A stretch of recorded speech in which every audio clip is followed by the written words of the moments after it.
અમદાવાદના જુંડાલ વિસ્તારમાં દીપડો દેખાયાની ચર્ચા। ન્યૂઝ કેપિટલની ટીમ પહોંચી જુંડાલ વિસ્તારમાં। રાહદારીએ દીપડો જોયો હોય તેવી ચર્ચાએ જોર પકડ્યું છે। કોઈ સ્થાનિકોએ હજુ સુધી દીપડો જોયો નથી। અંદરો અંદર થતી ચર્ચાને લઈ લોકો સતર્ક બન્યા છે। ખૂબ જ અવાવરૂ જગ્યા હોવાથી દીપડો આવ્યાની શક્યતા હાલમાં વ્યક્ત કરવામાં આવી રહી છે। ફોટો વાયરલ કરનારી વ્યક્તિના ગોળ ગોળ જવાબ સામે આવી રહ્યા છે। તો અમદાવાદના જુંડાલ વિસ્તારમાં દીપડો દેખાયાની ચર્ચાએ જોર પકડ્યું છે। જો કે ન્યૂઝ કેપિટલ આ વાતની પુષ્ટિ કરતું નથી, કારણ કે અંદરો અંદરની ચર્ચા છે કે આ વિસ્તારમાં દીપડો દેખાયો છે। માધવ હોમ્સ વિસ્તારની આસપાસ આ દીપડો દેખાયાની ચર્ચા છે। તો અમદાવાદના અનેક વિસ્તારોમાંથી આ દીપડો દેખાયો તેવી ચર્ચા। ચાંદખેડામાં પણ આ પહેલા દીપડો દેખાયો તો એવી એક ચર્ચા સામે આવી હતી અને હવે અમદાવાદના જુંડાલ વિસ્તારનું નામ આગળ આવી રહ્યું છે કે જુંડાલ વિસ્તારમાં આ દીપડો દેખાયો છે। જો કે આ એક જ દીપડો છે કે તમામ વિસ્તારોમાં દેખાઈ રહ્યું છે કે આ દીપડો અલગ દીપડો છે તે અંગે કોઈ પુષ્ટિ ન્યૂઝ કેપિટલ કરતું નથી। અને આજ મામલે આપણી સાથે સંવાદદાતા મિહિર જોડાઈ ગયા છે। મિહિર, સૌથી પહેલા અમદાવાદના જે ઘુમા વિસ્તારમાં દીપડો દેખાયો હતો, ત્યારબાદ આ જે દીપડો છે તેની શોધખોળ શરૂ કરવામાં આવી હતી અને ત્યારબાદ એક એક વિસ્તારોના નામ સામે આવી રહ્યા છે। ચાંદખેડાનું નામ આવ્યું હતું અને હવે જુંડાલ વિસ્તારનું નામ સામે આવી રહ્યું છે। એક ચર્ચા છે કે આ વિસ્તારમાં પણ દીપડો હોઈ શકે છે। શું વધુ અપડેટ?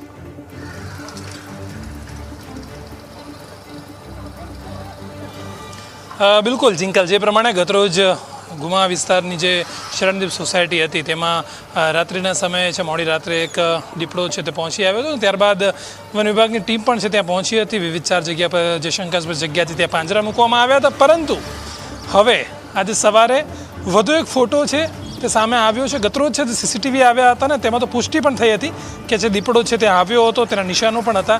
પરંતુ આ વખતે જે જુંડાલ ચાંદખેડા વિસ્તારમાં જે ફોટો આવ્યો છે તેમાં એવું કહેવામાં આવી રહ્યું છે કે આ જે રસ્તો છે, જે રસ્તા પર હાલ હું ઉપસ્થિત છું, તે જગ્યા પરથી દીપડો છે તે પસાર થયો હતો ને તેવો એક ફોટો છે રાત્રિના સમયનો છે તે સામે આવ્યો હતો।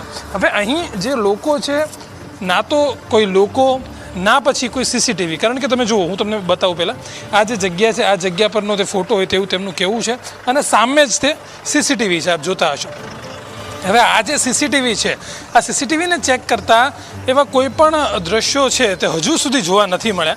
એટલે એવી કોઈ પુષ્ટિ આપણે ના કરી શકીએ કે ખરેખર અહીં દીપડો આવ્યો હતો, કારણ કે અહીં પગલાં છે ઘણા બધા જોવા મળે છે, આપ જુઓ છો। પરંતુ જે ફોરેસ્ટની ટીમ હતી તે પણ અહીંયા આવી છે, તેના દ્વારા પણ જે માપ લેવામાં આવતું હોય, કારણ કે દીપડાના પગ અને સાથે જે શ્વાનના એટલે કૂતરાના જે પગ હોય તેનો શેપ છે તે અલગ અલગ પ્રકારનો હોય છે અને હાલમાં અહીં જે પગલાં છે તે દીપડાના હોય તે હાલમાં શંકા છે કે તે દીપડાનો હોઈ શકે એવું શંકાના દાયરામાં છે। પરંતુ એવી પુષ્ટિ કોઈ કરી નથી રહ્યું, નહીં વન વિભાગ કે નહીં કોઈ અહીંયાના લોકો। એના લોકો છે તે પણ ઘણા બધા છે, તેમનામાં ડરનો માહોલ છે, પરંતુ કોઈ છે તે એવી પુષ્ટિ કરી નથી રહ્યું। અહીંયા રહ્યો છો તમે? અહીંયા જ રહીએ છીએ, અહીંયા પાછળ જ રહીએ, બોરની પાછળ જ। જોયો ક્યારે દીપડો જોયો? એટલે અત્યારે તો નહીં, કાલે સમાચાર આપણે તો ઘુમા આગળ હતું તો પછી અમને સમાચાર આવે, અમને ડર લાગતો કે આ બાજુ ના આવે તો સારું। તો આજે બપોરે સમાચાર તો આ બાજુ આવે દેખાયો। એવું તમને કોણે કીધું કે અહીંયા આવ્યો? એવું ને રાત્રે આ બધું ફોટામાં આવ્યું ને, મોબાઈલ ફોટામાં હા આવ્યું, એમાં જોયો નથી? જોયો નથી કોઈએ નથી? ના, અહીંયાના કોઈએ નથી? ના અહીંયા નહીં। અમે બધા રહીએ છીએ, ખેતીવાડી કરીએ છીએ ને, તો અમને ડર લાગે તો આપણે વન વિભાગને વિનંતી કરે ગમે તેમ કરીને આને તાત્કાલિક ટ્રીટમેન્ટ કરે। પોતે ખેતીવાડી કરો તો તમને એવું લાગે છે ખરી કે ક્યાંયથી આ બસથી ક્યાંયથી આવી શકે? જંગલ વિસ્તાર છે, હા, બધો જંગલ વિસ્તાર છે। હા હા, એવું લાગે ખરું કે આ બાજુ જંગલ છે, કુદ્યા હાઈવે આવે છે ને, એને બધું છે જંગલ વિસ્તાર છે, આ બાજુ આવી જાય એવું છે।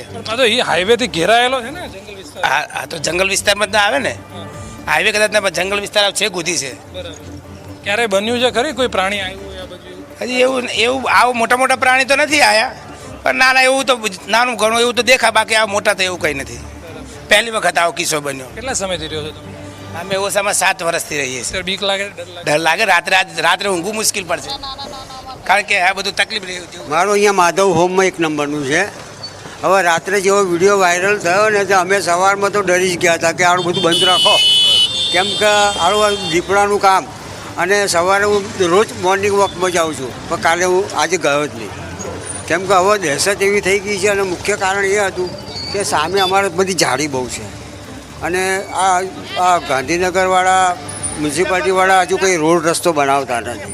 એ ઝાડીમાં જાનવરને બધું ફસાવા દબાઈ જવાનું ને ત્યાં એ થવાનું વધારે દહેશત વધારે અમને લાગે છે.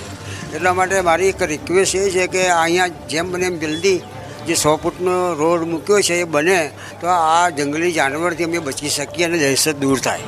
લાગે છે ખરી આવ્યો હોય કેમ કે કોઈ કહેતું નથી આવ્યો. હવે આમાં મને ખુદને તો સવારે જ્યારે બે વિડીયો મારા મિત્રએ મોકલી ત્યારે મને ખબર પડી કે ભાઈ અહીંયા છે. પણ આ પગલાંને એવું જોતા આવ્યો હોય એવું શક્યતા કરી શકાય.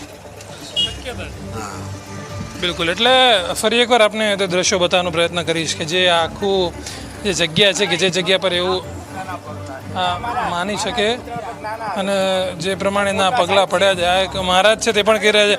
મહારાજ શું કહેવું છે આ પગલાં કોના? અલા કૂતરા ના હોય ભૂંડું દબાય નથી લાગતો દીપડો? દીપડો ના હોય ભૂંડું આવા પગલું ના એને હે ને નખ ના પડે. આ નખ પડે છે. બિલકુલ. એટલે જે જૂના વ્યક્તિઓ ઉંમર લાયક તેમને વધારે ખ્યાલ હોય આ બધી બાબતે. ક્યારે આવ્યો દીપડો તો અહીં ક્યાં આવ્યો હોય ગાંધીનગરની ઉલામાં બે ગયો તો એક વખત અને બીજી વખત આવ્યો હોય. હે કોણ કરાયો વિડીયો સાહેબ? આ ભૂંડું આમાં તો મને ના બોલતા ફાવે બરાબર. આ લાગતા નથી. આ તો કૂતરાના છે, આ દીપડાના નથી. ખોટે ખોટા નકરા એ ના કરો. આ ડ્રોન કરો, ડ્રોનમાં કદાચ બતાય. અને અમે તો અહીં રહીએ, ખેતર છે અમારું. હા, બીક તો લાગે ને સાહેબ? ના લાગે તારે? બીક લાગે. હા, અને વન વિભાગને જલ્દી કરી એનો ડ્રોન તપાસ કરાવડાવો તો કંઈક ખબર પડે. તમે બધા હમણાં અંદર ગયા હતા ને? અમે તો અંદર બધું ફરીને આવ્યા પણ કંઈ નથી. હા, કંઈ નથી. પણ હવે આ રહ્યો ને ઝૂંડું હોય ને એમાં દબી જાય પણ ખબર ના પડે. હા, દેખાય નહીં. હા, કૂતરાના હે, આ તો નથી કૂતરાના. બિલકુલ. એટલે જાણતા જે અનુભવી હોય તેમને વધારે ખ્યાલ હોય તેવું આપણે માની શકીએ. પરંતુ અત્યારે આવેલો આ વિડીયો ફોટો જે પણ છે તે પર્ટિક્યુલર એક કોઈ વ્યક્તિ છે તેણે જોયો છે અને તે વ્યક્તિને જ્યારે ન્યૂઝ કેપિટલની ટીમ દ્વારા ફોન પણ કરવામાં આવ્યો તો યોગ્ય કોઈ જવાબ છે તેમના દ્વારા આપવામાં નથી આવ્યો. હવે ખરેખર અહીંયા દીપડો આવ્યો છે કે નથી આવ્યો તેની પુષ્ટિ હવે વન વિભાગ જ કરશે, કારણ કે તેમના દ્વારા અહીંયા ચેકિંગ કરવામાં આવશે. તમામ સીસીટીવી છે તે ચેક કરવામાં આવશે. સામે જે જાડી ઝાખરાનો આખો વિસ્તાર છે ત્યાં તપાસ કરવામાં આવશે ને ત્યારબાદ જ તે કહી શકશે, પુષ્ટિ કરી શકશે કે ખરેખર દીપડો આવ્યો છે કે નહીં. અને મુખ્ય જે વ્યક્તિએ ફોટો પાડ્યો છે, જેણે ફોટો વાયરલ કર્યો છે, તેની પણ પૂછપરછ કરવામાં આવશે કે ખરેખર તે ક્યાંથી આવતો હતો, કેટલા સમય તે અહીંયા આ જે ફોટો છે તે પાડ્યો છે, વિડીયો ઉતાર્યો છે. ત્યારબાદ જ આખી પુષ્ટિ થઈ શકશે. પરંતુ હજી સુધી એવી કોઈ કન્ફર્મ માહિતી નથી એવું આપણે કહી ના શકીએ ચોક્કસ રીતે કે અહીંયા આવ્યો જ હતો. જિંકત જી મિહિર, તમામ વિગતો સાથે જોડાવા બદલ આપનો આભાર.